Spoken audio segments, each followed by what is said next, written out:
So today I want to talk about two different video editors that both use code to insert motion graphics into your videos from your script. All you have to do is load that video into Claude, give it a few prompts, and off it goes.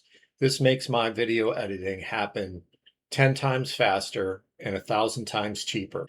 And what I want to impress upon you is that if you are someone who is editing videos for corporations, for executives, for founders, for coaches, this is something that can not only improve your video editing skills, but also reduce the amount of time it takes you to produce a quality end video.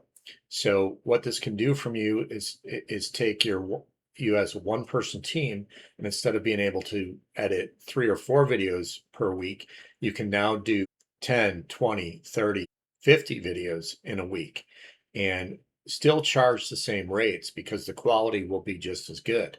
So in this video, I'm just doing an example.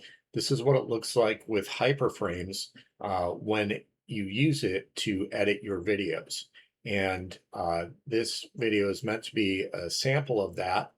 And I'd like to add in enough content to make it usable and something that uh, gives you a full picture of everything it can do.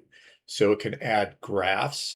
As you can see here, this graph is an example. It can also add in um, various motion graphics that slide in and slide out. It can also change your position of your video on the screen and put it in the upper right-hand corner or move it to the left-hand side of the screen. And on the other side, it will display various facts, data, and information about what it is you're speaking about.